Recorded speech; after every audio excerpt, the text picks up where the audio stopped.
Bueno, buenos días, buenas tardes, buenas noches a todos, todes. Ah, bueno, en la clase de hoy vamos a ver excepciones dentro de Python. Qué son y cómo podemos manejarlas, cómo debemos manejarlas y qué formas hay de manejarlas. Pero bueno, para empezar, quisiera empezar con un ejemplo. Ingresar un número entero por consola. Para los que no saben, digamos que este n va a ser un entero, podemos ingresar con la palabra, bueno, con esta función input, y luego podemos imprimir, digamos, el n. Esto si lo hago correr en la terminal en cualquier lugar, me va a abrir algún lugar donde yo pueda ingresar un texto, me va a permitir a través de la terminal tal vez ingresar un texto, entonces voy a ingresar un número. 4, bueno, 3. Me lo imprime 3, chévere. Pero ahora en Python, bueno, antes habíamos visto que todo es un objeto eh, y que la asignación de variables, o sea, de tipo es un poco dinámica, ¿no? Entonces intentaremos ver eso. ¿Qué pasa si imprimo n? Estamos aquí abajo. Si imprimo n, me devuelve 4. Aquí vemos comillas simples, entonces intentaremos ver cuál es el tipo. Resulta que es un string, pero yo le he ingresado un entero. Entonces intentaremos ingresar tal vez una palabra. ¿Qué pasa? Me sigue dando string. ¿Por qué? Porque esta función inputs lee del teclado, pero nos devuelve siempre un string. Así que desde esta parte no hace una asignación dinámica como cuando nosotros asignamos manualmente una variable. Por ejemplo, si hacemos esto, va a funcionar y ya va a ser un entero. Eso no pasa aquí. Pero bueno, dado ese ejemplo, ¿qué pasa si yo quiero tal vez hacer una operación con este n? Sí, a ver, intentaremos sumarle un 1. Le ingresaré 3. Me sale error porque no podemos concatenar un string a un entero. Aquí vemos nuestro primer como que error. De esto es de lo que vamos a hablar hoy día. Recordaremos qué es esto. Bueno, recordaremos, recordaremos esto después en la clase. Intentaré, bueno, ahora que sé que siempre necesito aquí un entero, intentaré ponerle esto. Le voy a poner 4. Ah, ahora me he devuelto 6. ¿Por qué? Porque lo he casteado a un entero. Pero, ¿qué pasa si no ingreso un entero? Si me equivoco, me sale un error, me sale un value error. Ahora me sale un value error. Antes me salía un type error. Dos cosas diferentes. Y vean que aquí me sale la descripción del error. Me dice que no podemos poner un literal, o sea, una letra, a un entero. O sea, no podemos hacer esa conversión. Tiene que ser en base 10, o sea, base 10 es el sistema numérico, ¿no ve? Y debería, de alguna forma, así lo va a castear. Pero ya, lo que estamos viendo entonces aquí es que nos encontramos con un problema. Ahora, cuando nosotros hagamos correr este programa, puede fallar.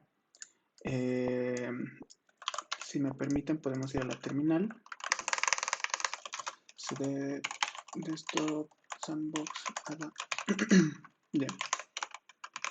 Voy a empezar un programa, lo voy a llamar main.py. Y le voy a pegar lo que tengo a la parte de aquí arriba.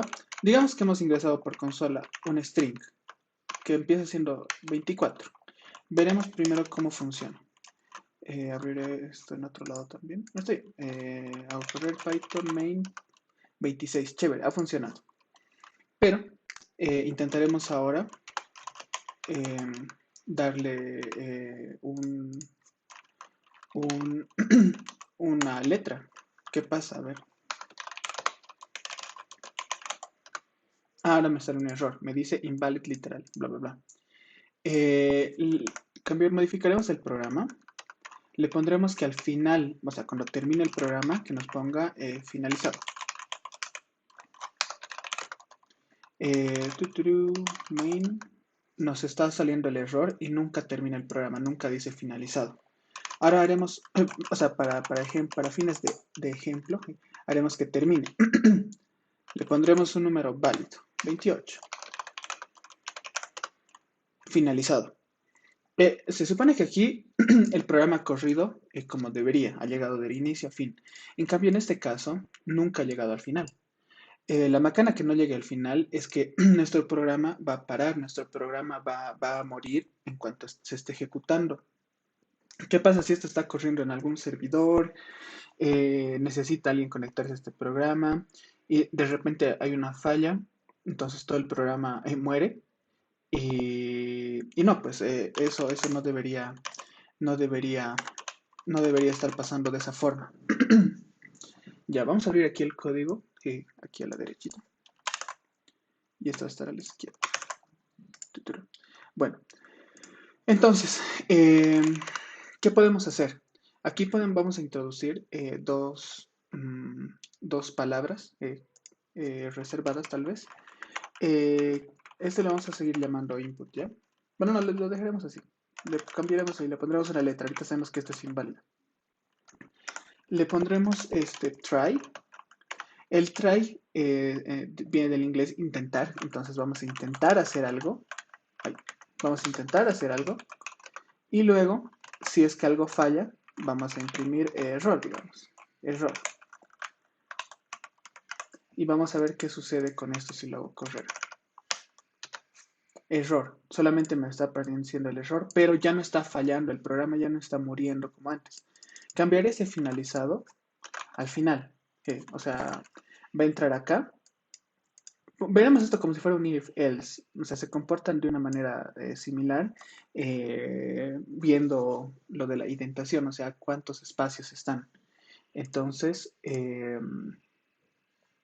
bueno, solamente funcionan así. Listo, error y finalizado. O sea, ha llegado, ha llegado al final de nuestro programa. Pero, pero, eh, ahorita ha funcionado con este 28D, ¿no? A ver, ¿qué pasa si le ponemos esto? El error era diferente, ¿se acuerdan? Hace rato el error era value error, ahora debería ser type error. Finalizado. Pero no nos dice nada, no nos dice absolutamente nada. Entonces probaremos con esto. Este exception es una clase que se llama excepción. Ya hemos visto herencia. Entonces, esta clase excepción es como una clase, la clase padre de todos los errores o de la mayoría de los errores y de la mayoría de las excepciones. Eh, entonces, también por programación orientada a objetos, que cualquier objeto que herede de esta excepción va a poder ser tomado como excepción. ¿A qué me refiero? Si digamos tenemos una clase A, luego tengo una clase B, pero esta clase B hereda el comportamiento de A, o sea, está heredando el comportamiento de A. Entonces, tranquilamente, donde sea que utilicemos A, vamos a poder utilizar B. ¿Por qué? Porque B hereda el comportamiento de A. Así es como debería pasar. Entonces, más o menos, eso es lo que pasa también aquí. Ahora explicando un poquito más de este try, el except, va a intentar ejecutar todas estas líneas de código, no importa cuántas le pasemos. En cualquier línea que falle, el programa muere, ¿se acuerdan? Hace rato moría el programa. Por aquí arriba, bueno, no está, pero el programa moría y lo que hace este except es todo lo que hay en el bloque de que se está intentando. Si hay un error, no mata el programa, sino se pasa a esta partecita, pasa a correr este bloque. Ahora aquí este except va a ver cuál es la excepción que se ha lanzado. Entonces va a revisar la excepción, la agarra y la pone en una variable e, el print error. Ahora, si tenemos diferentes tipos de excepciones, podemos ponerlos en diferentes excepts, digamos. O lo podemos poner de una manera para agarrar o para verificar que se ha lanzado una excepción en específico. Pero ahorita vamos a hacer eso. Pero básicamente esta es la estructura como que inicial que se tiene para eso. Entonces, esto es chévere, ¿no? Nuestro programa ya no va a fallar, pero tampoco no nos va a dar el resultado. Pero está bien, o sea, si no nos da el resultado, no podemos hacer nada, digamos.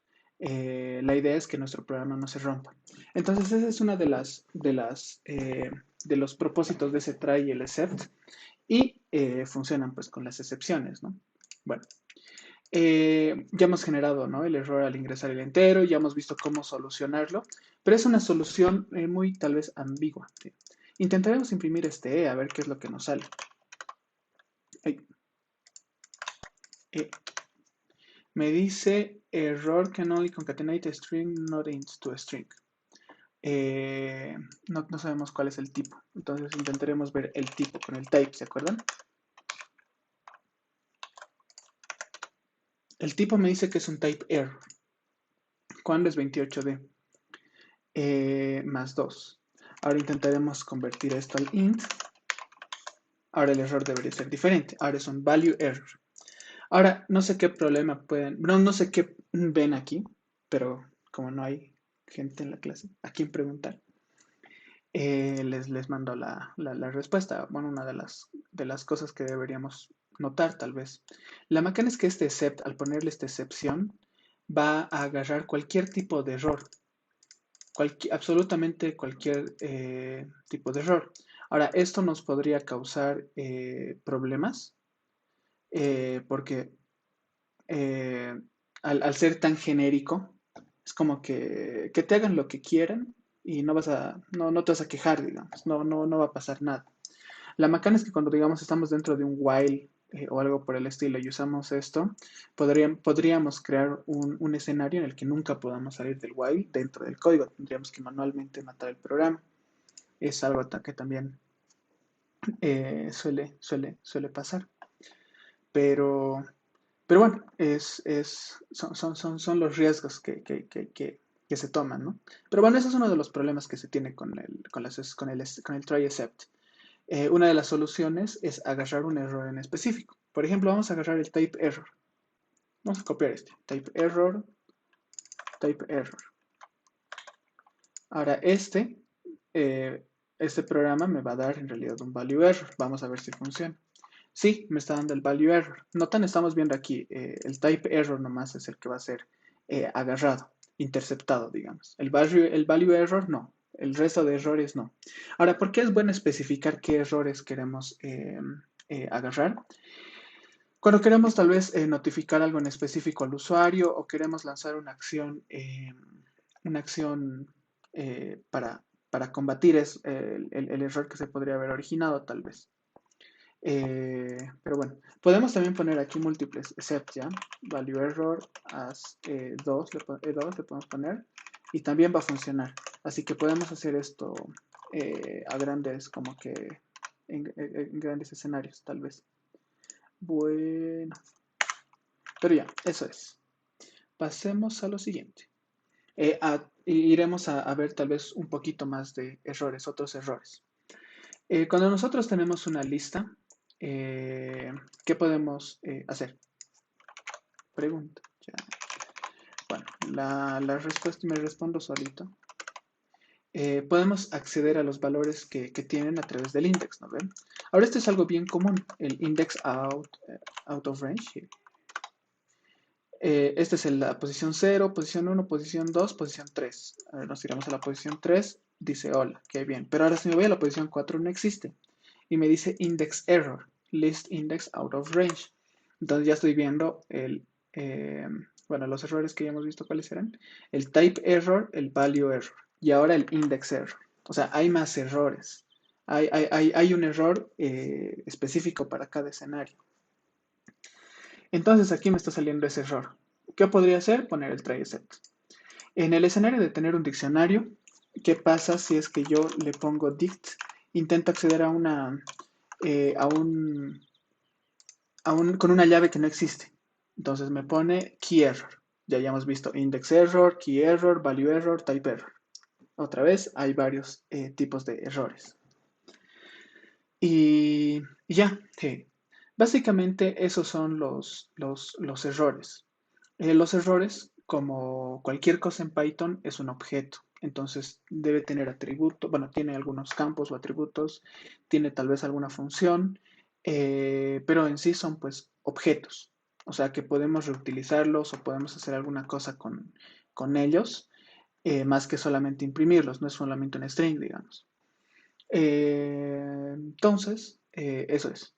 Ahora, entre las excepciones podemos tener algunos puntos tal vez a considerar. Tenemos excepciones relacionadas, excepciones que tienen un propósito similar. Por ejemplo, el index error y el key error están haciendo referencia a un valor que no existe dentro de lo que conoce esta lista o este diccionario. En este caso no conoce ese index y en este caso no conoce esa llave. Pero, ¿por qué les ponen nombres diferentes? ¿Por qué no les llaman exactamente lo mismo? O sea, ¿por qué no se llama index error en los dos, digamos? Si este tal vez podría pasar como index. Es porque en algún momento sí, los dos tal vez heredan el comportamiento de un mismo error, pero a medida que van avanzando o en herencia, se le añaden algunas cosas, entonces está más especializado. ¿Cuál es la diferencia entre estos dos? El mensaje que lanza y el nombre, pero en especial sería el mensaje. O sea, qué es lo que le va a comunicar al desarrollador o al usuario de qué es lo que ha pasado. En este caso, el key error solamente me pone una llave. En este caso, el index error me pone list index out of range, que me está explicando qué es lo que está pasando. Entonces, yo voy, reviso y digo, ah, claro, aquí ha fallado, entonces modificaré mi código, digamos. ¿No ven? Entonces eso, podrían tener varios errores, podrían tener un propósito similar. Por ejemplo, entre el value error y el type error, podríamos decir que están relacionados a un valor, no están relacionados a un valor inexistente, ¿no ven? Entonces, sí, existe eso. Eh, un punto importante a considerar también, que ya les había mencionado desde hace algún ratito, son lo de herencia. La herencia está, bueno, fuertemente relacionado con las excepciones porque son clases. Estas clases heredan el comportamiento de clases padre, o sea, clases tal vez un poquito superiores. Entonces, ese es un concepto que se maneja harto. Por eso es que esto se lleva pues, después de programación orientada a objetos. Ahora, esto lo que dice MRO, no se asusten. Hay algunos métodos, bueno, les había dicho que, que todos los errores, excepciones son objetos. ¿Se acuerdan que todos los objetos tienen un método string, un método add, ese tipo de métodos que están con barra baja, ¿no ven? Tenemos lo mismo aquí. Tenemos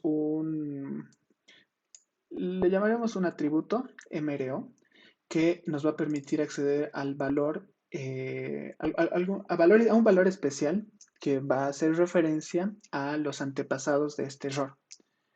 ¿A qué me refiero? Imprimiremos esto. Value error, que ya lo hemos visto hace rato. El value error me va a decir quién es su padre. De value error, su padre es la excepción. Y de excepción, su padre es base exception. Y su padre es class object. Entonces yo puedo ver eso con ese MRO, solamente teniendo el nombre, bueno, la clase de la clase, el objeto, no es el objeto, ¿no? Sería la clase del error. Ahora, hemos visto que pueden tener propósito similar. En este caso, un value error y un index error no tienen relación a simple vista. No vamos a analizar la relación que puedan tener, vamos a analizar uno que sí sabemos que hay relación, el index error y el key error. Entonces vamos a ver aquí, vamos a imprimir cuáles son sus antepasados. Si lo imprimimos, vemos pues en la primera línea, como que en lo más abajo del árbol, vemos que son ellos mismos, ¿no? Chévere. Pero ¿quién es su padre? Su padre es lookup error para el index error y para el key error. Y desde ahí sus padres son exactamente los mismos. Entonces, si hacemos como un árbol, podemos ver que tenemos pues que esta es la punta, va bajando, bajando, bajando, bajando, bajando, llega al lookup error y de aquí se divide en index error y en key error. Entonces, tal vez abajo haya otro error que tal vez herede también el comportamiento de index error o de key error, y entonces el árbol se puede ir haciendo un poquito más grande, el árbol de herencias. Pero bueno, ahora que hemos visto este lookup error, ¿se acuerdan lo que les he mostrado hace rato de la clase? Se los he puesto aquí, creo que. Lo de la clase A y la clase B, si es que están en ese escenario de herencia. Yo puedo intentar cachar, o sea, hacer el catch, a intentar interceptar a los errores como si fueran lookup errors. Lo hago así, entonces solamente voy a agarrar al index error, al key error y a quien sea que herede del lookup error también. Pero ya nuestro programa ya no va a dejar que bueno, va a dejar que un value error pase, no lo va a agarrar, porque no estamos soportando ese escenario, tal vez. Entonces, lo que podríamos hacer, bueno, ese error en común sería el lookup error, up error. Entonces, si hago esto con el try y el pass, me va a obtener, o sea, si cambio este type error por lookup error. Si cambio eso por esto, va a dejar que entren pues solamente el index error y el key error, no así el value error o el type error. Entonces es algo chévere. Y se acuerdan que hace rato estaba como exception. ¿Por qué el exception agarraba más? Porque el exception está mucho más arriba en la clase de, bueno, en el árbol de herencia. Es por eso.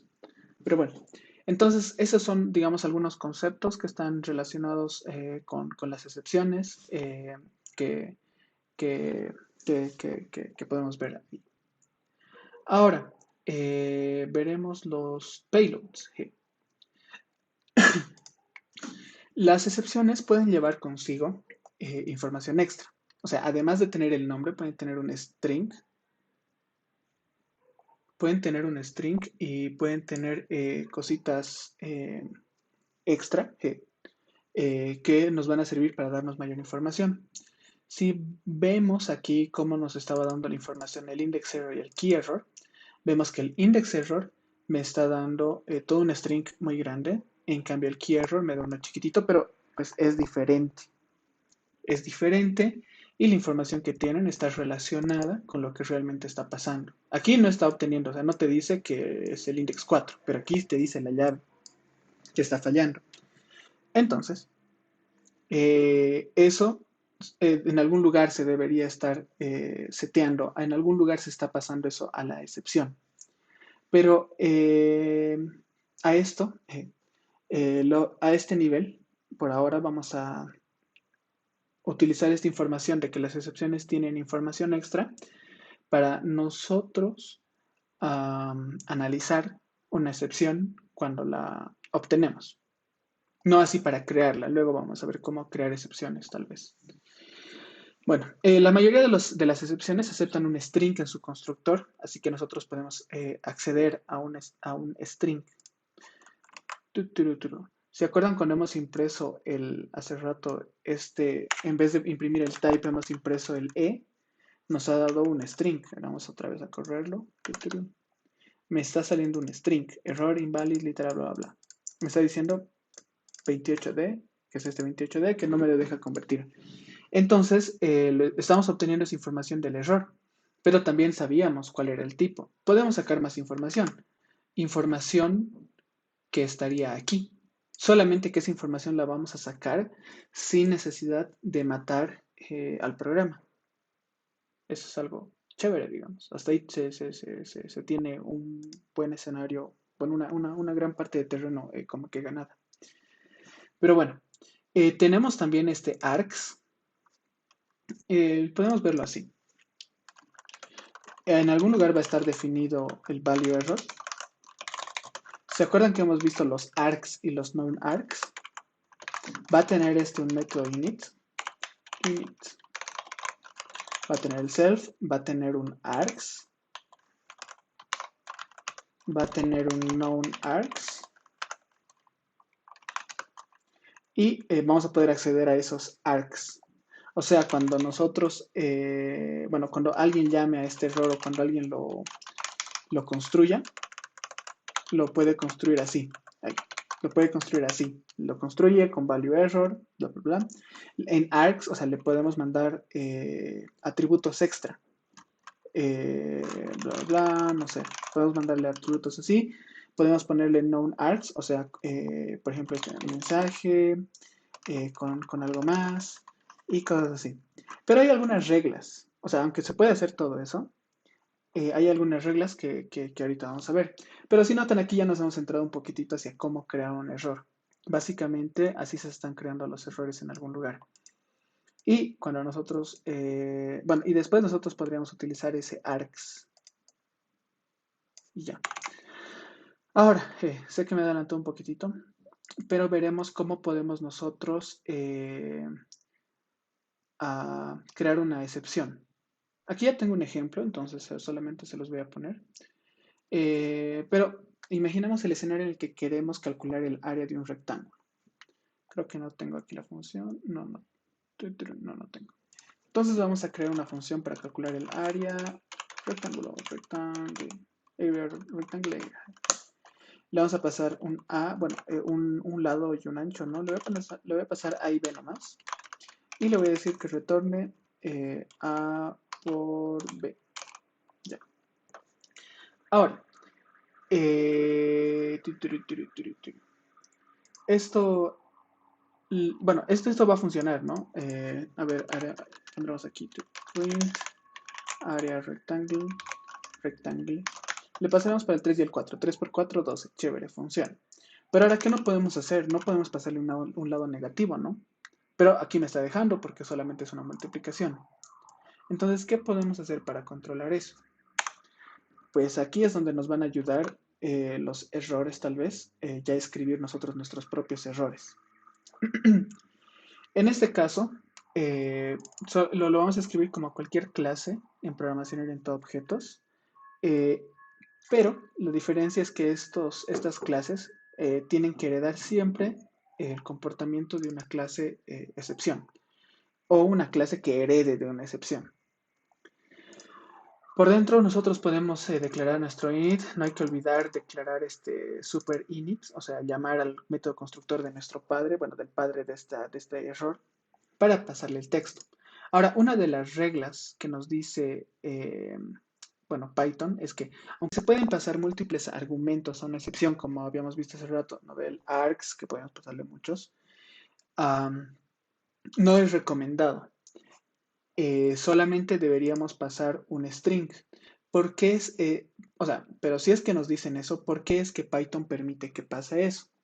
Esto es porque en versiones antiguas de Python hay algunos errores que todavía, además de pasarle un string, le pasan 2, 3 strings, digamos, o le pasan mucha información. Entonces hay librerías construidas todavía con eso.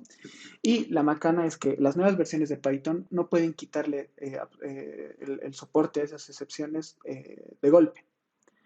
Entonces, por eso es que se permite que se haga eso, pero se recomienda que no se haga eso porque ya en algún momento ya va a dejar de ser soportado y las excepciones van a forzarte a que solamente les pases un string. También es porque no tiene sentido que le pases bueno, mucha información, digamos, a una excepción, ¿no? Después, ¿cómo vas a saber que tienes más de un string? Se puede poner líos. Aquí igual, esta es la documentación de PEP 352 que está relacionada con las excepciones y que aquí nos dice cómo se debería declarar una excepción base y aquí nos dice por qué es que eso está pasando. Bueno, por qué solamente se recomienda tomar un string, digamos. Noten que esto solamente, bueno, esto es desde Python 3.0. Antes se hacía de una manera diferente, pero ya les he explicado, ¿no? Es para ese problemita. Entonces, reglas, no deberíamos pasarle más de un string a este init. Pero le podemos pasar tal vez otro valorcito. En este caso, le voy a pasar como este ya es un error custom, le puedo pasar este sites, entonces yo lo puedo construir como se me dé la gana en algún momento. Pero pues ya le estoy añadiendo más información a mi error. Noten que esto no es un string, esto es una tupla. Bueno, puede llegar como una lista o como una tupla y se va a convertir en una tupla. Este property que también ya lo habíamos visto antes, que esto es para añadir cuando hagamos rectangle error, o sea, un objeto que sea la instancia de esta clase, le pongamos .size, nos va a devolver esto, que es una tupla. Chévere. Luego tenemos el método string, que cada vez que queramos imprimirlo va a funcionar, va a correr, va a devolver este string. Y tenemos el de representación, que cada vez que lo queramos representar, no imprimir necesariamente en algún lugar, pues nos va a devolver esto. Y que básicamente es lo mismo, ¿no? Pero bueno. Entonces, ¿cómo podemos implementar esto en nuestro código? Ahora que ya sabemos que esto existe. Vamos a volver a escribir nuestro área rectángulo y vamos a decirle que cuando A sea menor a 0, porque no puede ser, o sea, no, bueno, sería menor igual a 0, porque no podemos tener lados chiquitos, o sea, 0 en 0, no podemos tener lados inexistentes porque ya se volvería solamente una recta, y tampoco podemos tener un lado negativo, porque no es una medida, ¿no? O sea, un negativo para un lado.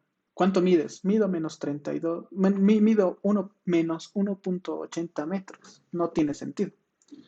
Y aunque se podría implementar de otra forma, bueno, interpretar de otra forma, lo vamos a dejar así y no vamos a dejar que sean negativos. Entonces vamos a decir si es que A o B son menores o igual a 0, entonces no vamos a devolver un error, vamos a levantar un error. Los errores se levantan, se utiliza la palabra reservada raise, entonces los errores los vamos a levantar. ¿Sí? Vamos a levantar este rectangle error y vamos a pasarle el string. ¿Sí? El string sería, no, ¿qué le decimos? Lados invalid sites. Y le pasamos una tupla donde va a estar A y B, que va a ser nuestra tupla de lados. Entonces intentaremos calcular el área del rectángulo. Le pondremos que 4 y 5. Me devuelve 20. Chévere. Intentaremos pasarle uno que sea menos 5. Ahora me está levantando un error. Chévere. Me está dando información. Me dice invalid sites for sites, bla, bla, bla. 4 y 5, que es el de acá. Entonces, chévere. Ahora ya tenemos más información y ahora nuestro código está libre de que personas inescrupulosas le llamen con valores que no soportamos. Se puede utilizar otra forma de controlar, digamos, cuál es el error que viene, pero los errores son una solución. Y bueno, hasta ahí, ¿qué hemos hecho? Hemos generado nuestro error custom para un caso en específico. O sea, esto ya es nuestro, ¿no? ¿Quién diría que íbamos a terminar el día escribiendo nuestro propio error? Esto tengo que borrarlo. Sorry. Bueno. Ahora, bueno, ya les había dicho lo del raise, ¿no? El raise lo utilizamos nosotros para levantar. Bueno, hasta ahí creo que es demasiada información. Ahora nos vamos a un tema un poquito más complejo que tiene relación con las excepciones. Esto es encadenar, bueno, exception chaining, encadenar excepciones. ¿A qué hace referencia? Pues a una cadena, ¿no? Uno va después de otro. O sea, podemos tener varias excepciones y ponerlas como que en cola, en cadena, una detrás de otra, y tal vez la combinación de quién está delante y quién está atrás podría generar, bueno, distintos resultados o podrían ser para algún escenario en específico. Ahora, ¿qué recomiendo para todos estos? Bueno, empezaremos por el exceptions chaining. Ahora, ¿cuáles son todos los puntos como que importantes de esta parte? Nos permite asociar una excepción con otra, que ya habíamos dicho eso, ¿no? Ahora aquí se pueden dar dos distintos escenarios. La segunda excepción puede tener poca importancia o no estar tan relacionada con la primera. O la segunda excepción puede tener relación con la primera y puede ser lanzada deliberadamente por la primera excepción.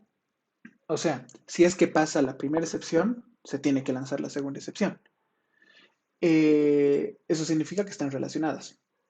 Entonces, ¿cuáles son las dos opciones otra vez? La segunda opción, bueno, la primera y la segunda pueden estar relacionadas o no pueden estar relacionadas. Básicamente es eso. Ahora, esto lo del chaining nos ahorra la duplicación de excepciones, o sea, no vamos a duplicar excepciones. Nos puede ayudar a dar un mejor diagnóstico.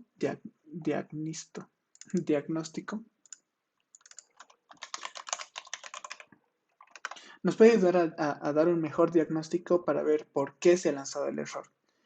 Los errores están pues para decirle al usuario o al desarrollador qué es lo que está pasando en el código, qué está saliendo mal y no permitir que el error, bueno, que el programa muera, ¿no?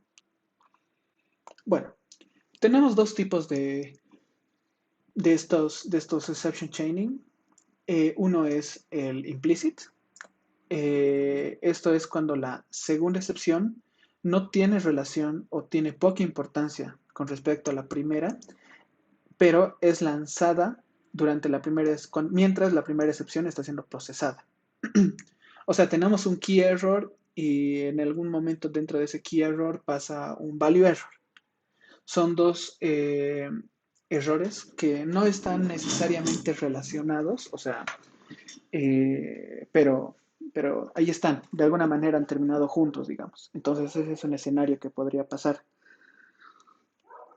Ahora, al hacer esto, o sea, cuando una excepción es lanzada después de otra, mientras otra está siendo lanzada, lo que pasa es que dentro de otra variable context, barra baja context, barra baja, se va a guardar el primer error. Y ahí es donde se va haciendo como ese chaining de errores. En realidad el primer error puede desaparecer porque ya no podemos acceder al primer error, pero si tenemos el segundo error podemos ver cuáles son los errores que han sido lanzados como que antes de él, ¿notan? Pero no significa que todos los errores del programa, sino los que han estado relacionados. Si ven, ahí es donde, de ahí es de que nace la palabra chaining, de que están en cadena. Pero bueno, eh, ¿cómo podríamos verlo tal vez?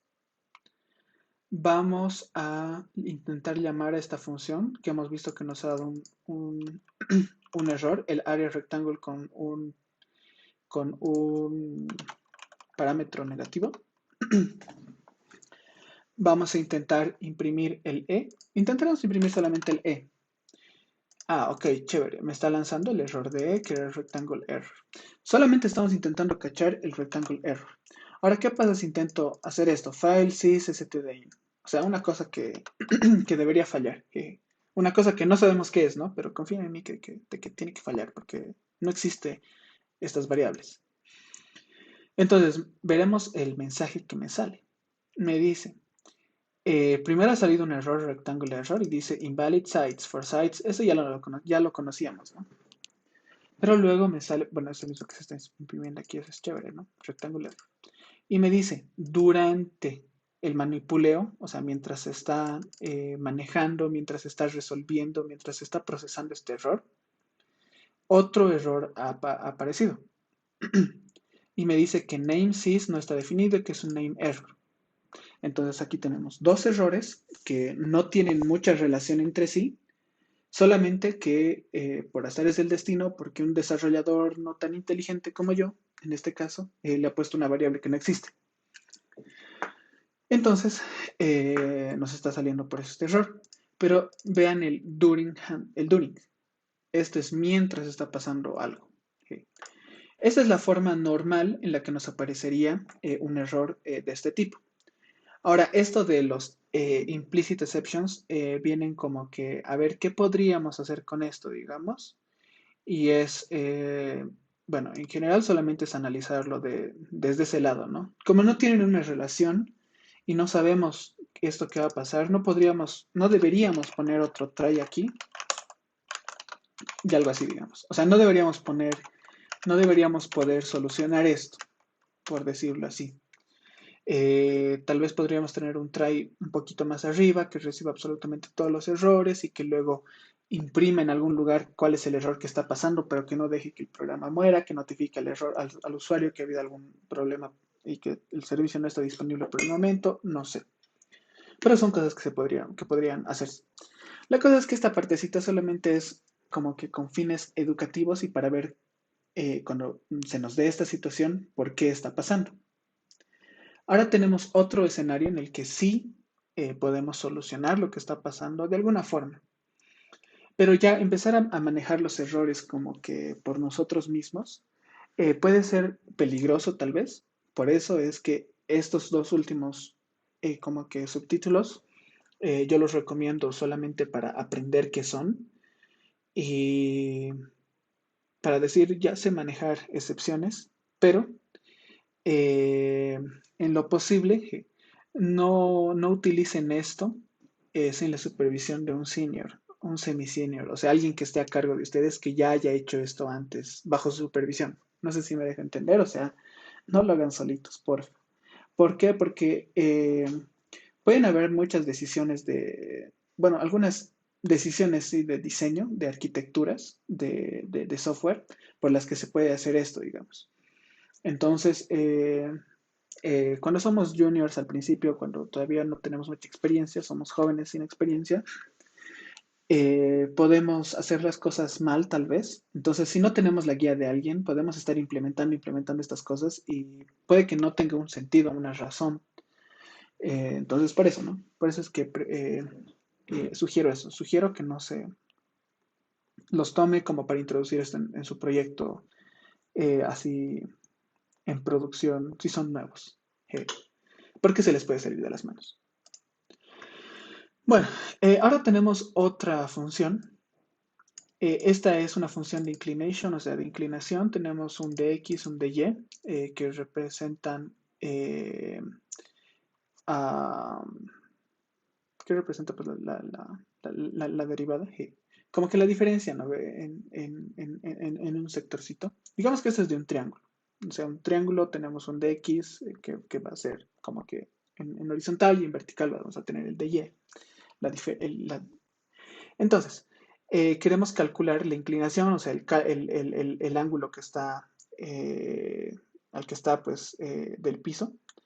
Entonces, podemos, es una razón de cambio, me he olvidado. Sí, sí. Entonces, podemos calcular, pues, simplemente con trigonometría el, el ángulo. Entonces, aquí no hemos construido nosotros, ¿no? Desde cero esta función, solamente es para analizar que dentro se está tomando una división. ¿Qué reglas tenemos con la división? Que la división no podemos dividir algo entre cero, porque es infinito, o no, 1 entre cero, no, es indeterminado. No está soportada la división entre cero, ¿no? El cero entre cero tampoco, creo. Entonces, para ese escenario en el que nos podría salir un error, para eso se ha puesto esto. Vamos a descomentar esto. Descomentar esto. Y sí, tenemos un zero division error. No podemos dividir entre cero. Chévere.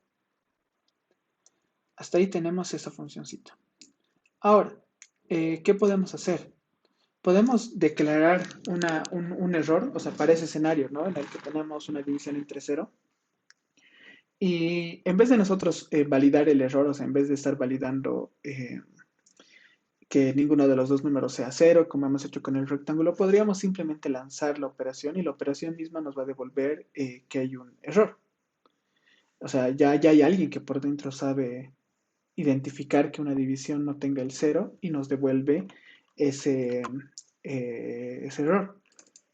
Pero nosotros no queremos utilizar esa información así como viene. O sea, no nos...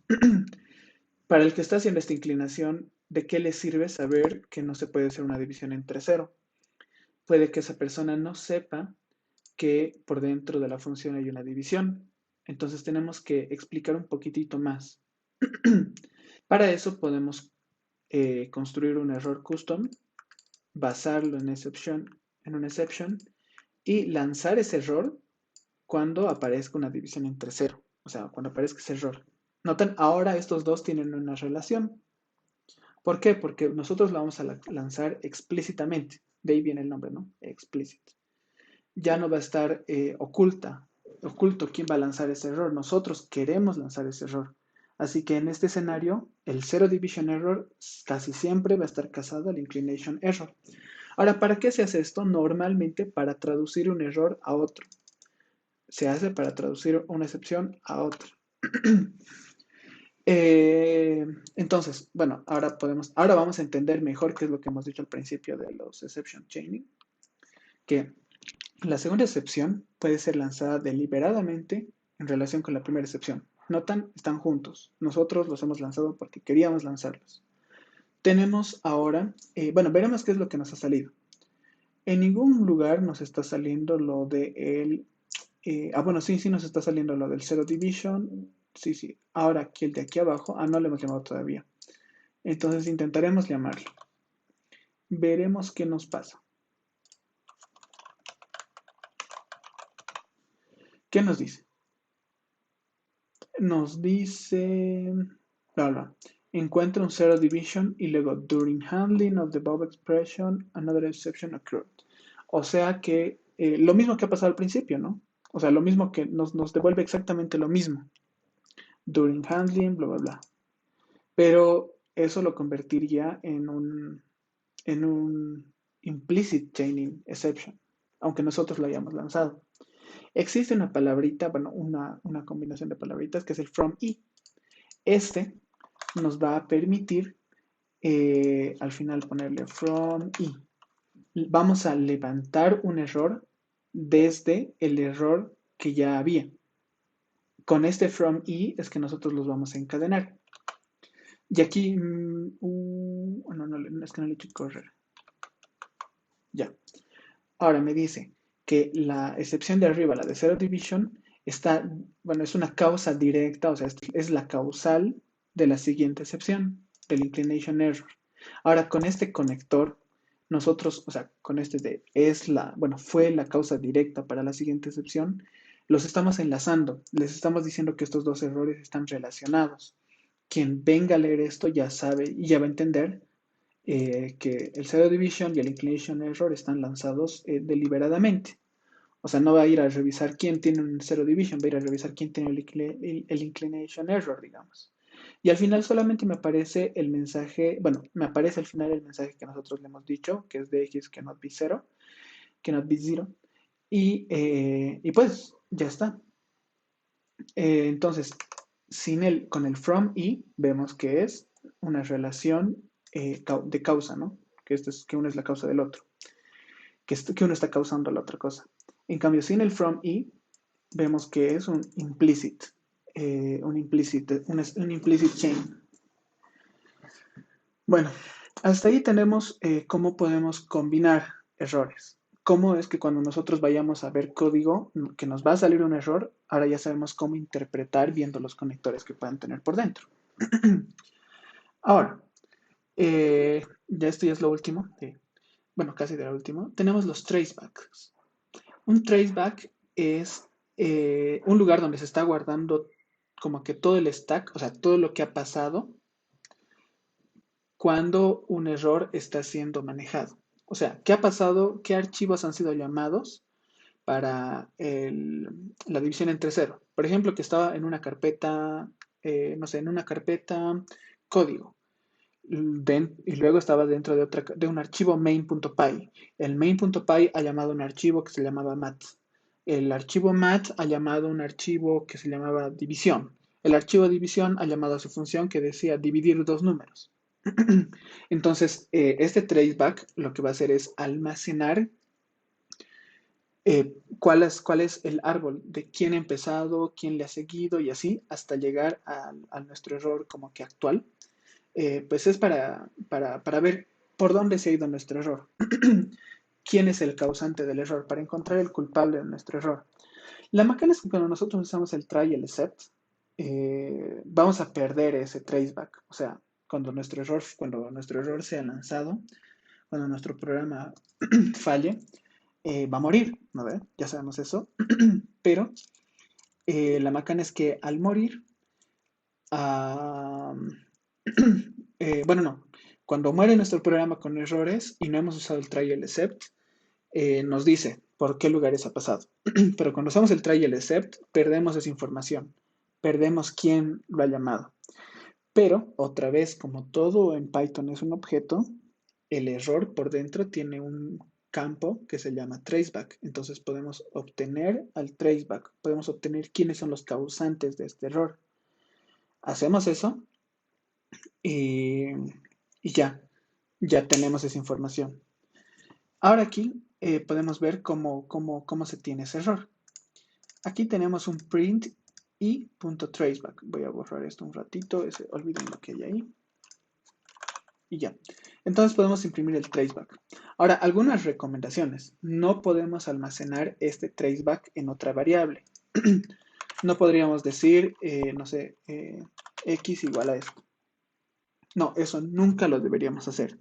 Estos tracebacks están hechos para ser usados ese ratito, no están usados para ser reutilizados o para ser almacenados tal vez, pero no tanto. ¿Por qué? Porque son gigantes, son grandes, entonces van a ir ocupando memoria y memoria. Hay una cosa que se llaman los garbage collector. El garbage collector va a ir y va a ver cuáles son las variables que no están siendo utilizadas o qué valores no están siendo utilizados, qué valores han dejado de ser referenciados. Por ejemplo, hemos creado un número 2, pero luego lo hemos modificado por 3.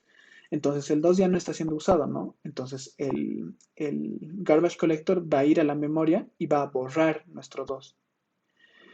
¿Por qué? Porque ya nadie lo necesita, nunca más lo van a necesitar. Si lo necesitan, que lo creen.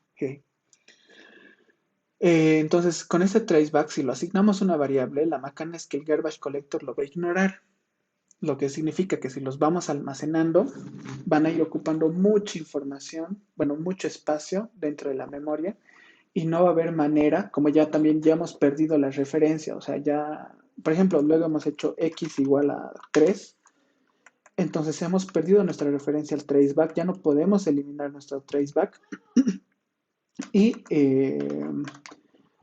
ya hemos perdido el x.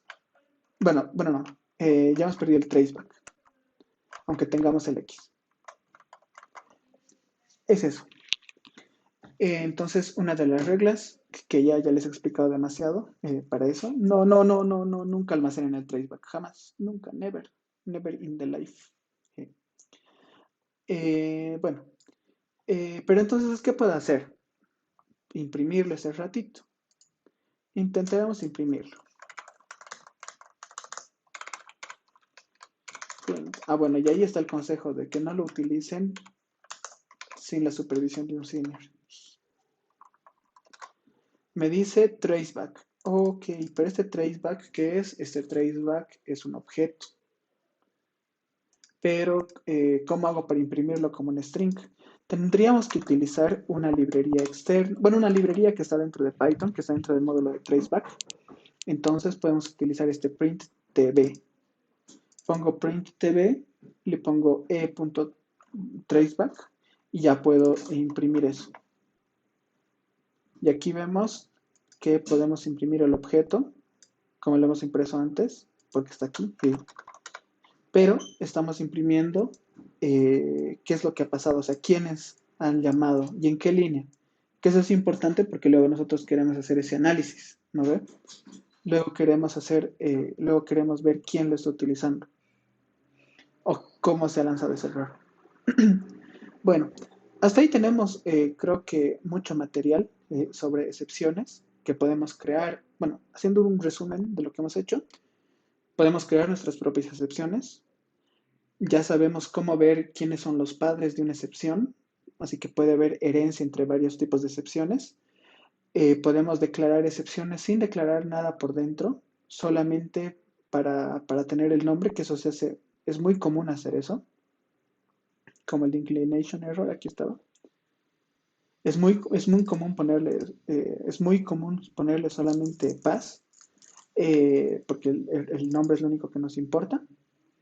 Y podemos cachar nuestros errores, o sea, usar el try y el except para no matar al programa.